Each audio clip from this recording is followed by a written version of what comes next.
the American public was seeing and hearing on the news.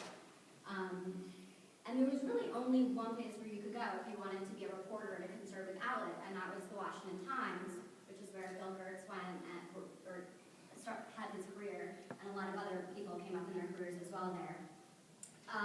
But a lot of things have changed, or things have changed a lot in the last 5 years, and a journalist who's graduating today from college and coming to Washington, D.C.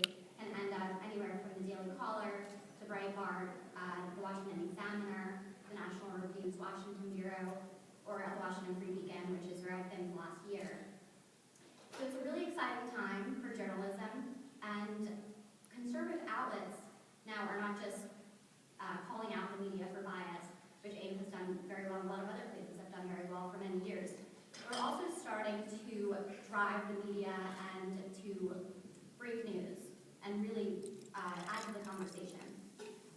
So last month, I wrote a story on the Hillary Papers, which was based on an archive of documents compiled by Diane Blair, who was Hillary Clinton's closest friend before she passed away in 2000. And the documents gave a lot of new insight into Hillary Clinton, their contemporaneous accounts of conversations that Hillary would have with Diane Blair. There were memos, there were different things like that, diary entries. And so she had spoken about, very candidly, her view on her husband's infidelity.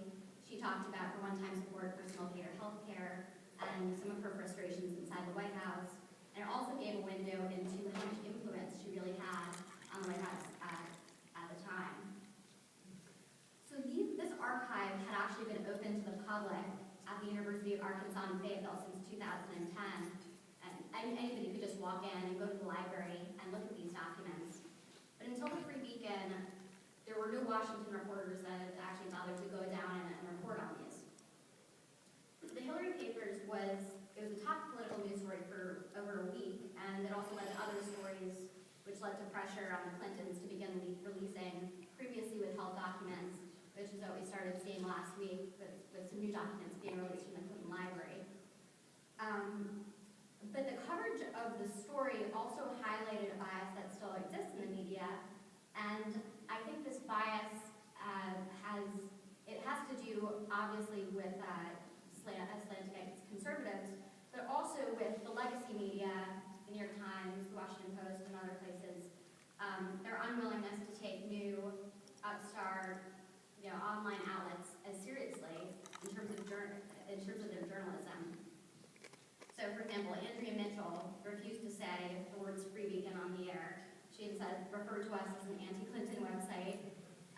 Carl Bernstein dismissed our publication as a right-wing website, and he said that our story lacked context, which I guess only Carl Bernstein can provide context on any stories. Joe Klein at Time Magazine also couldn't say our name in his column. He referred to us as the publication that broke the story with those scare quotes. So it was pretty interesting to watch. The funny thing was that in the days following our story, CNN, ABC, NBC, and the Wall Street Journal and other outlets all sent reporters down to Fayetteville to dig through the same archive that we had already gone through. And I watched as these outlets published stories that focused on exactly the same newsworthy bits that we had focused on in our original piece. So I don't want to bash these outlets because I think there are a lot of great reporters at these places. But there are also a lot of reporters who are too close to the administration that they're supposed to be acting as a watchdog on.